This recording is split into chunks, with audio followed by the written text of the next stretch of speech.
ಗಿಲ್ಲಿ ಗಿಲ್ಲಿ ಗಿಲ್ಲಿ ಈ ನನ್ನ ಮಕ್ಕಳಿಗೆ TRPಗೆ ಗಿಲ್ಲಿ ಬೇಕು, ಪ್ರೋಮೋ ಶಾರ್ಟ್ಗಳಿಗೆ ಗಿಲ್ಲಿ ಬೇಕು, ರೋಸ್ಟ್ ಮಾಡಲಿಕ್ಕೆ ಗಿಲ್ಲಿ ಬೇಕು, ಚಾನಲ್ ನಂಬರ್ 1 ಹೋಗೋಕ್ಕೂ ಗಿಲ್ಲಿನೇ ಬೇಕು. ಇವಾಗ ಮಾತ್ರ ನೆಗೆಟಿವ್ ಮಾಡ್ಕೊಂಡು ಸಾಯ್ತಾವ್ರೆ ಕಲರ್ಸ್ ಕನ್ನಡದವರು. ಈ ಬಿಗ್ ಬಾಸ್ ಟೀಮ್ ಅವರು ನಾಚಿಕೆ ಆಗೋದಿಲ್ವಾ? ಇಡೀ ವಾರ ಪೂರ್ತಿ ಇಡೀ ಅರ್ಧ ಸೀಸನ್ ಅವನಿಂದನೇ ಬಂದಿರೋಂಥದ್ದು. ನೀವು ಇಲ್ಲಿವರೆಗೂ ಕೂಡ ಇನ್ನು ಮಿಕ್ಕಿರೋಂಥ ದಂಡಪಿಂಡಗಳಿಗೆಲ್ಲ ತೊಗೊಂಡೋಗಿ ಅಲ್ಲಿ ಸೈಡಲ್ಲಿ ನಿಲ್ಲಿಸ್ಬಿಟ್ಟು ಯಾರೋ ಹೊರಗನೆಯವ್ರನ್ನ ತೊಗೊಂಡು ಬಂದು ಇವಾಗ TRP ಗಿಮಿಕ್ ಮಾಡ್ತಾ ಇದ್ದೀರಾ, ಅಥವಾ ನೆಗೆಟಿವ್ ಮಾಡಬೇಕು ಅವನ್ನ ತುಳಿಬೇಕು ಅನ್ನೋ ರೀತಿಯಲ್ಲಿ ಮಾಡ್ತಿದ್ರೆ ಅರ್ಥ ಆಗ್ತಿಲ್ಲ ನನಗೆ. ನಾಚಿಕೆ ಆಗೋದಿಲ್ವ? ಪ್ರತಿ ಪ್ರೋಮೋ ನೋಡಿ ಗಿಲ್ಲಿ ಮಾಡಿದ್ದು ಹಂಗಾಯ್ತು, ಗಿಲ್ಲಿ ಮಾಡಿದ್ದು ಹಿಂಗಾಯ್ತು, ಅತಿಥಿ ದೇವೋ ಭವ ಅಲ್ಲ ಬೈವೋ ಭವ ಅನ್ನೋವಂಥದ್ದು. ಗಿಲ್ಲಿಗೆ ರೂಲ್ಸ್ ಮಾಡೋಕ್ಕಾಗುತ್ತಾ ಅಂತ ಕ್ವಶನ್ ಮಾರ್ಕ್ ಹಾಕೋವಂಥದ್ದು. ಏನಕ್ಕೆ ಇಷ್ಟೊಂದು ನೆಗೆಟಿವ್ ಪ್ರೋಮೋಗಳು, ಏನಕ್ಕೆ ಅಷ್ಟೊಂದು ನೆಗೆಟಿವ್ ಆಗಿರೋವಂಥ ಕ್ಯಾಪ್ಷನ್ಗಳು ಹಾಕ್ತಿದ್ದೀರಾ ಅರ್ಥ ಆಗ್ತಿಲ್ಲ ನನಗೆ. ಗೆಸ್ಟ್ಗಳು ಬಂದಂಥವ್ರು ಗೆಸ್ಟ್ಗಳ ರೀತಿಲಿ ಇರಬೇಕು. ಫಸ್ಟ್ ಆಫ್ ಆಲ್ ಅವ್ರು ಅತಿಥಿಗಳಾಗಿದ್ದಾರಾ ಅಥವಾ ಅತಿಥಿಗಳಾಗಿದ್ದಾರೆ ಅನ್ನೋದು ನೋಡ್ಬೇಕಾಗುತ್ತೆ. ಆಮೇಲೆ ನಿನ್ನೆ ಈ ವಾರದಿಂದ ನೋಡ್ತಾ ಇದ್ದೀನಿ ನಾನು. ಫಸ್ಟ್ ಆಫ್ ಆಲ್ ಈ ಕಾನ್ಸೆಪ್ಟ್ ಏನಕ್ಕೆ ತಂದಿದ್ದಾರೆ ಅಂತಲೇ ನನಗೆ ಆಲ್ರೆಡಿ ಗೊತ್ತಾಗಿದೆ. ಓಕೆ, ನಾವು ಹೇಳ್ತಿದ್ವಲ್ಲ ಒನ್ ಸೈಡೆಡ್ ಆಗಿರೋವಂಥ ಶೋನ ಏನಾದರೂ ಮಾಡಿ ಒಂದು ಅಟ್ಲೀಸ್ಟ್ ಒಂದು ಬ್ಯಾಲೆನ್ಸಾಗಿ ತೊಗೊಂಡು ಬರಬೇಕು. ಎಂಟರ್ಟೈನ್ಮೆಂಟ್ ಏನು ಕರೆಕ್ಟಾಗಿ ಅನಿಸ್ತಾ ಇಲ್ಲ, ಒನ್ ಸೈಡ್ ಆಗ್ತಿದೆ ಅಂತಂದರೆ. ಇವಾಗ ತೀರಾ ಒನ್ ಸೈಡ್ ಆಗೋಗ್ಬಿಟ್ಟಿದೆ. ಫಸ್ಟ್ ಆಫ್ ಆಲ್ ಈ ಔಟ್ಸೈಡಿಂದ ಕರೆಸೋವಂಥ ಏನಕ್ಕೆ ಅವಶ್ಯಕತೆ ಇತ್ತು? ಇರೋವಂಥ ಕಂಟೆಸ್ಟೆಂಟನ್ನೇ ಡಿವೈಡ್ ಮಾಡಿಬಿಟ್ಟು ಸೊ ಅಲ್ಲೇನೆ ಕೊಡ್ಬೋದಾಗಿತ್ತಲ್ಲ ಸ್ಟಾಫ್ ಆ್ಯಂಡ್ ಇದು ಅಂತ. ಯಾಕೆ ಹೊರಗಡೆಯಿಂದ ಕರೆಸ್ಬೇಕಾಗಿತ್ತು ಇವರು? ಗೊತ್ತು ಅವ್ರಿಗೆ ಹೆಂಗಿದ್ರು ಕೂಡ.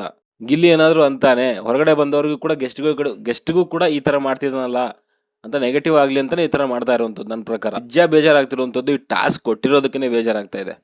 ನಾನು ರಾತ್ರಿ ವಿಡಿಯೋದಲ್ಲೂ ಕೂಡ ಹೇಳಿದ್ದೀನಿ ಆಲ್ರೆಡಿ. ಹೊರಗಡೆಗೆಲ್ಲ ಯಾವ ರೀತಿಯಲ್ಲಿ ಪೋಟ್ರೆ ಆಗ್ತಿದೆ ಅಂತಂದರೆ ಎಲ್ಲ ಸ್ಟಾಫ್ಗಳು ಕರೆಕ್ಟ್ ಆಗಿದ್ದಾರೆ, ಇವನೊಬ್ಬನೇ ಹಿಂಗೆ ಆಡ್ತಿದ್ದಾನೆ, ಇವನಿಂದ ಎಲ್ರಿಗೂ ಕೂಡ ಇಡೀ ಮನೆಗೆ ಪ್ರಾಬ್ಲಮ್ ಆಗ್ತಿದೆ, ಪಾಯಿಂಟ್ ಸಿಗ್ತಾ ಇಲ್ಲ, ಟಿಪ್ಸ್ ಸಿಗ್ತಾ ಇಲ್ಲ, ಇದೇ ಹೊರಗಡೆ ಮಾತಾಡ್ತಿದ್ದಾರೆ. ಅತಿ ಆಯ್ತು ಒಂದು ಹಾಗೆ ಹೀಗೆ ಅಂತ. ಅಪೋಸಿಟಲ್ಲಿರುವಂಥವ್ರು ಕೂಡ ಕೆಲವೊಂದು ಏನು ಮಾಡ್ತಿದ್ದಾರೆ ಅನ್ನೋದು ಗೊತ್ತಾಗಬೇಕಲ್ಲ. ಪ್ರೋಮೋ ರಿಲೀಸ್ ಆಗಿದೆ ನೋಡಿದ್ರೆ ಅನ್ಕೊತೀನಿ, ಎಲ್ಲರೂ ಊಟ ಮಾಡಿದ ಮೇಲೆ ಮಾಡಬೇಕು, ಅವನು ಹಾಗೆ ಮಾಡಬೇಕು. ಈಗ ನಿನ್ನೆ ನೋಡಿ ಒಂದು ಆಲ್ಮೋಸ್ಟ್ ಒಂದು ಅರ್ಧ ಎಪಿಸೋಡಲ್ಲಿ ಅವನು ಜಾಸ್ತಿ ಮಾತಾಡಿಲ್ಲ, ಸೈಲೆಂಟಾಗೇ ಇದ್ದ. ಯಾಕೆಂದರೆ ಟಿಪ್ಸ್ ಕೊಡಲ್ಲ ಅಂದಿದ್ದಕ್ಕೆ. ಅದಾದಮೇಲೆ ತಿರ್ಗಾ ಇವಾಗ ಇದನ್ನೆಲ್ಲ ಮಾಡಿದ್ರೆ ಇನ್ನೇನು ಸಹಿಸ್ಕೋತದೆ ಹೆಂಗಾದ್ರೂ ಜೀವ? ಎಲ್ಲರೂ ಊಟ ಮಾಡಿದ್ಮೇಲೆ ಅವ್ನು ಮಾಡಬೇಕು, ಎಲ್ರಿಗೂ ಕೂಡ ಅವನೇ ಊಟ ಬಡಿಸ್ಬೇಕು. ಇವ್ರು ಯಾರು ಎಲ್ಲದಕ್ಕೂ ರೂಲ್ಸ್ ಮಾಡಲಿಕ್ಕೆ? ಇವಾಗ ಹೇಳ್ತಾರೆ ಅದು ಟಾಸ್ಕ್ ಕಣಪ್ಪ, ನೀನು ಯಾಕೆ ಹಂಗೆ ಸೀರಿಯಸ್ ಆಗಿ ತಗೊಂತೀಯ ಹಂಗೆ ಹಿಂಗೆ ಅಂತ ಕೆಲವರು ಬಂದ್ಬಿಡ್ತಾರೆ ಹೇಳಲಿಕ್ಕೆ. ಅವರು ಕೂಡ ಅದನ್ನು ಅಷ್ಟು ಸೀರಿಯಸ್ ಆಗಿ ಏನಕ್ಕೆ ಆಡಬೇಕು? ಅವನಿಗೂ ಗೊತ್ತಿದೆ ಅಲ್ವಾ ಟಾಸ್ಕು ಅಂತ. ಅವ್ನು ಬೆಳೆನೂ ಅವ್ನು ಬೇಯಿಸ್ಕೊಬೇಕಲ್ವ, ಅವ್ನ ಕಂಟೆಂಟ್ ಕೂಡ ಜನರಿಗೆ ಕೊಡಬೇಕಲ್ವಾ. ಅದಕ್ಕೆ ಅವ್ನು ಸ್ವಲ್ಪ ಇವರಿಗೆ ಬಂದಿರೋಂಥ ಗೆಸ್ಟ್ಗಳಿಗೆ ರೋಸ್ಟ್ ಮಾಡ್ತಿದ್ದಾನೆ. ಇವ್ರು ಯಾಕೆ ಅಷ್ಟೊಂದು ಸೀರಿಯಸ್ ಆಗಿ ತೊಗೊಬೇಕು? ಅದು ಜಸ್ಟ್ ಟಾಸ್ಕ್ ಅಲ್ವಾ, ಟಾಸ್ಕ್ ರೀತಿಲಿ ತಗೊಳ್ಳಿ, ಜನಗಳು ಎಂಜಾಯ್ ಮಾಡ್ತಾರಲ್ವಾ, ಅಷ್ಟೇ ತಾನೇ. ಮುಖ್ಯವಾಗಿ ಫೈನಲ್ ಆಗಿರೋವಂಥದ್ದು ಏನು? ಬಿಗ್ ಬಾಸ್ ನೋಡ್ತಿರೋವಂಥದ್ದು ಯಾರು? ಜನಗಳು. ಸೊ ಜನಗಳಿಂದ ಬಿಗ್ ಬಾಸ್ ಅಲ್ವಾ. ಸೊ ಹಂಗಿರ್ಬೇಕಾದ್ರೆ ಜನಗಳು ಎಂಜಾಯ್ ಮಾಡ್ತಿದ್ದಾರೆ, ಇವ್ರು ಯಾಕೆ ಅಷ್ಟೊಂದು ಅಫೆಂಡ್ ಆಗಬೇಕು ಅಲ್ವಾ? ನೀವು ಒಂದು ಫಸ್ಟು ಟಾಸ್ಕ್ ರೀತಿಲಿ ನೋಡಬೇಕು ಅಂದರೆ ಟಾಸ್ಕ್ ರೀತಿಲಿ ನೋಡಿ. ಸೊ ಇವರು ಕೂಡ ಕೂಳೆ ಕೊಡ್ತವ್ರೆ, ಅವನು ಕೂಡ ಕೂಳೆ ಕೊಡ್ತವನೆ, ಎರಡೂ ಅಲ್ಲಿಗೆ ಮುಗಿದೋಯ್ತು. ಇಲ್ಲ ಸೀರಿಯಸ್ಸು ಅಂತಂದರೆ ಸೀರಿಯಸ್ ಆದವನು ಅವನು ಕೂಡ ಗೆಸ್ಟ್ಗಳು ಬಂದ್ಬಿಟ್ಟು ಈ ಥರ ಕ್ವಾಟ್ಲೆಗಳು ಕೊಡಲ್ಲ. ಅರ್ಥ ಆಯ್ತಾ? ನಾನು ಒಪ್ಕೋತೀನಿ. ಅವಾಗ ಇಲ್ಲಿ ಕೂಡ ಆ ಥರ ಮಾಡೋಂಗಿಲ್ಲ. ಒಟ್ಟಿನಲ್ಲಿ ಏನು ಗೊತ್ತಾ, ಇಲ್ಲಿ ಫ್ರೀಡಮ್ ಬಿಟ್ಟಿದ್ದಾರೆ ಬಿಗ್ ಬಾಸ್ ಅವರು. ನೀವು ಹೆಂಗಾದ್ರೂ ಮಾಡ್ಕೊಳ್ಳಿ, ಗೆಸ್ಟ್ ರೀತಿಯಲ್ಲಿ ಏನು ಬೇಕಾದ್ರೂ ಮಾಡ್ಕೊಳ್ಳಿ. ಯಾವ ನನ್ನ ಮಗ ಆ ಥರ ಮಾಡ್ತಿರ್ಬೇಕು? ರೆಸಾರ್ಟ್ಗಾದ್ರೂ ಆಗಿರ್ಬೋದು, ಎಲ್ಲಾದರೂ ಪ್ಯಾಲೇಸ್ಗಾದ್ರೂ ಹೋಗಿರ್ಬೋದು, ಆ ಥರ ಮಾಡಿದ್ರೆ ಬಿಟ್ಬಿಡ್ತಾರ?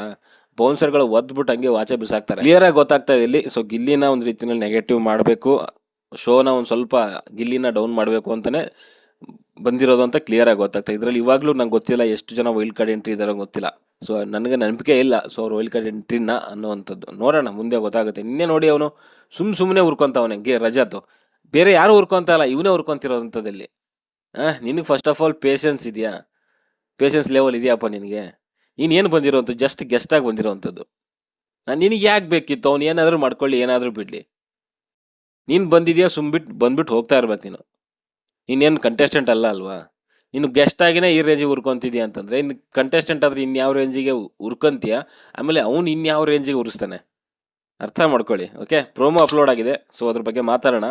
ಸೊ ಇಲ್ಲಿ ಸ್ಟಾರ್ಟಿಂಗಲ್ಲೇ ಹೇಳುವಂಥದ್ದು, ಇಲ್ಲಿ ನಮ್ಮ ಮಂಜು ಅವ್ರು ಹೇಳ್ತಾರೆ ಏನಂತಂದರೆ, ಗಿಲ್ಲಿ ಕೈಲೇ ಊಟ ಬಡಿಸ್ಕೊಂಡು ನೀವು ತಿನ್ನಬೇಕು ಅಂತ ಇಲ್ಲಿ ಯಾರು ಮಂಜಾಣ ಹೇಳುವಂಥದ್ದು. ಅವಾಗ ಗಿಲ್ಲಿ ಹೇಳುವಂಥದ್ದು, ಇದೆಲ್ಲ ರೂಲ್ಸ್ ಮಾಡೋಕ್ಕಾಗುತ್ತಾ?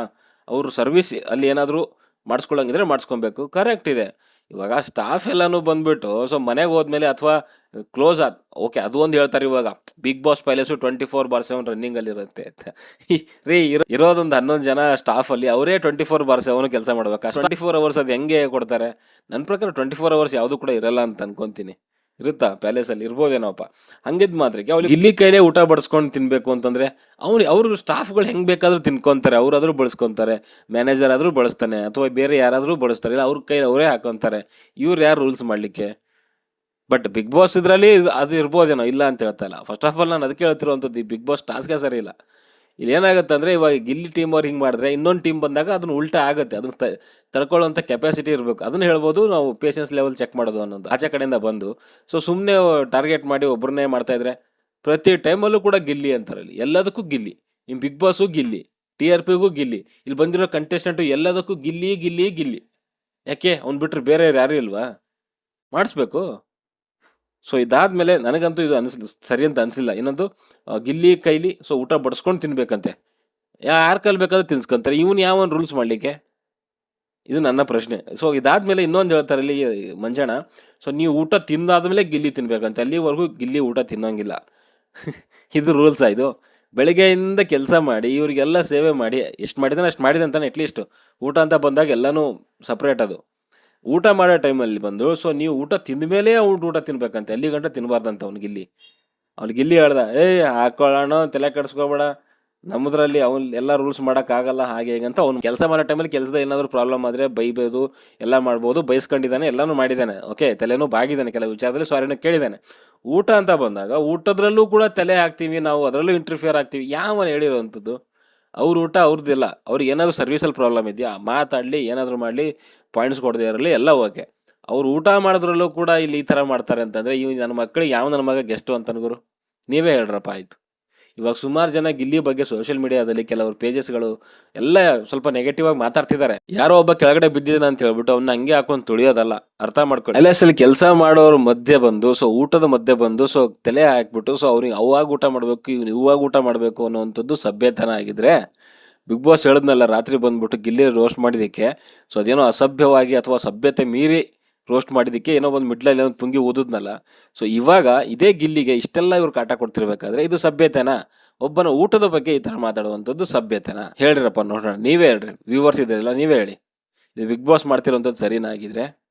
ಒಬ್ಬನ ಊಟದ ಬಗ್ಗೆ ಬಂದು ತಗದೇ ತೆಗಿತಾರಲ್ಲ, ಕಿತಾಪತಿ ಮಾಡ್ತಾರಲ್ಲ ಇವರು ಅವನಾದ್ರಿಗೆ ಎಷ್ಟು ಅಂತನ?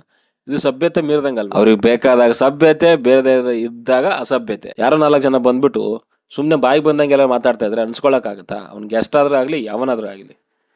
ಟಾಸ್ಕು ಅಂತಂದಮೇಲೆ ಎಲ್ಲವನಿಗೂ ಟಾಸ್ಕು, ಅವ್ರಿಗೂ ಟಾಸ್ಕು, ನಮಗೂ ಟಾಸ್ಕು. ಓನ್ಲಿ ಇವ್ರಿಗೆ ಕಂಟೆಸ್ಟೆಂಟ್ಗಳಿಗೆ ಮಾತ್ರ ಟಾಸ್ಕು, ಇವ್ರು ಹೆಂಗೆ ಬೇಕಾದಂಗೆ ಆಡ್ಬೋದು, ಅದು ಆಗಲ್ಲ ನನ್ನ ಪ್ರಕಾರ. ಓಕೆ, ಇದಾದ್ಮೇಲೆ ಅಲ್ಲಿ ಏನಾಗುತ್ತೆ, ರಕ್ಷಿತಾ ಒಂದು ಊಟದ ಪಾತ್ರೆನೇ ತೊಗೊಂಡು ಹೋಗ್ತಾ ಇರ್ತಾರೆ.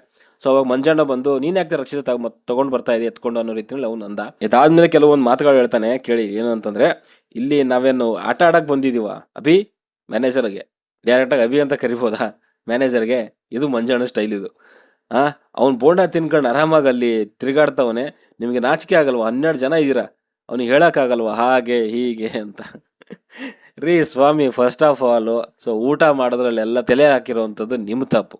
ಅವ್ನು ಬೋಂಡ ಅಂದರೆ ತಿನ್ಕೊಂತಾನೆ, ಏನಾದರೂ ಮಾಡ್ಕೊತಾನೆ. ನೀವು ಯಾರು ಅವ್ನು ಊಟ ರೆಸ್ಟ್ರಿಕ್ಟ್ ಮಾಡಲಿಕ್ಕೆ? ಫಸ್ಟ್ ಆಫ್ ಆಲ್ ಟಾಸ್ಕ್ ಆದರೂ ಅನ್ಕೊಳ್ಳಿ, ಏನಾದರೂ ಅನ್ಕೊಳ್ಳಿ. ನೀವು ಯಾರು ಅವನು ಊಟ ರೆಸ್ಟ್ರಿಕ್ಟ್ ಮಾಡಲಿಕ್ಕೆ? ಯಾವನಾದರೂ ಗೆಸ್ಟ್ ಬಂದವನು ಈ ಥರ ಮಾಡ್ತಾನೆ ಪ್ಯಾಲೇಸಲ್ಲಿ ಅಥವಾ ಹೋಟ್ಲಲ್ಲಿ, ರೆಸ್ಟೋರೆಂಟಲ್ಲಿ? ನಾನು ತೋರಿಸ್ತೀನಿ ನಾಳೆ ಏನು ಅನ್ನೋದು, ನನ್ನ ಆಟ ಅನ್ನೋ ರೀತಿಯಲ್ಲಿ ಮಂಜಣ್ಣ ಹೇಳುವಂಥದ್ದು. ಫಸ್ಟ್ ಆಫ್ ಆಲ್ ನಾನು ಹೇಳುವಂಥದ್ದು ಏನಲ್ಲ, ಮುಂಚೆನೇ ಹೇಳಿದ್ದೀನಿ. ಪದೇ ಪದೇ ಹೇಳಲಿಕ್ಕೆ ನನಗೂ ಕೂಡ ಬೇಜಾರು ಅನಿಸುತ್ತೆ, ನಿಮಗೂ ಕೂಡ ಕೇಳಕ್ಕೆ ಬೇಜಾರು ಅಂತ ಅನಿಸುತ್ತೆ. ಇದು ಒಂದು 3rd class task, 3rd class guest, 3rd class big boss. Okay, ಇಷ್ಟೇ ಹೇಳೋವಂಥದ್ದು. ಇದು ಬಿಟ್ಟು ಇನ್ನೇನು ಹೇಳಲ್ಲ ನಾನು. ನೀವು ಟಾಸ್ಕ್ ಕೊಡಬೇಕು ಅಂತಂದರೆ ಬಿಗ್ ಬಾಸ್ ಮನೆ ಒಳಗಡೆ ಇರುವಂಥ ಕಂಟೆಸ್ಟೆಂಟ್ಗಳಿಗೆ ಟಾಸ್ಕ್ ಕೊಡಿ. ಆಚೆಯಿಂದ ಹಳೇ ಸೀಸನಿಂದ ಕರ್ಕೊಂಡು ಬಂದಿರೋವಂಥ ಗೆಸ್ಟ್ಗಳಿಗೆ ಟಾಸ್ಕ್ ಅಂತ ಕೊಟ್ಬಿಟ್ಟು, ಫ್ರೀ ಹ್ಯಾಂಡ್ ಕೊಟ್ಬಿಟ್ಟು ನೀವು ಏನು ಬೇಕಾದರೂ ಮಾಡಿ ಅಂತಂದರೆ ಇದನ್ನು ಹೆಂಗೆ ತೊಗೊಳಕ್ಕಾಗುತ್ತೆ? ಅದರಲ್ಲೂ ಮುಖ್ಯವಾಗಿ ಬಂದಿರೋವಂಥ ಗೆಸ್ಟ್ಗಳ ಥರ ಇದ್ದಾರೆ. ಅವರು ಒಳ್ಳೆ ರೌಡಿಗಳ ಥರ ಇದ್ದಾರೆ, ಬೇಕು ಅಂತಲೇ ಟಾರ್ಗೆಟ್ ಮಾಡೋ ರೀತಿಯಲ್ಲಿದ್ದಾರೆ. ಅವ್ನು ನಿನ್ನೆ ಕ್ಲಿಯರಾಗಿ ಹೇಳಿದ್ದಾನೆ, ಅಲ್ಲಿ ರೂಮಲ್ಲಿ ಕರ್ಕೊಂಡೋಗಿ ಏನು ಮಾತಾಡಿದ್ರಲ್ಲ ಅಲ್ಲೇ ಅವನಿಗೆ ಟ್ರಿಗರ್ ಆಗಿರೋದು ಅಂತ ಅಶ್ವಿನಿ ಎದುರುಗಡೆ ಹೇಳ್ದವನು. ಇದನ್ನು ಅರ್ಥ ಮಾಡ್ಕೊಳ್ಳಿ. ಓಕೆ, ನನಗನ್ಸಿರೋದು ನಾನು ಹಂಚ್ಕೊಂಡಿದ್ದೀನಿ. ನೋಡೋಣ ಇವತ್ತಿನ ಎಪಿಸೋಡಲ್ಲಿ ಏನೇನಾಗುತ್ತೆ ಅಂತ. ಓಕೆ, ನಿಮ್ಮ ಅನಿಸಿಕೆ ಅಭಿಪ್ರಾಯ ಕಮೆಂಟ್ ಬಾಕ್ಸಲ್ಲಿ ತಿಳಿಸಿ. ಬೈ ಬಾಯ್.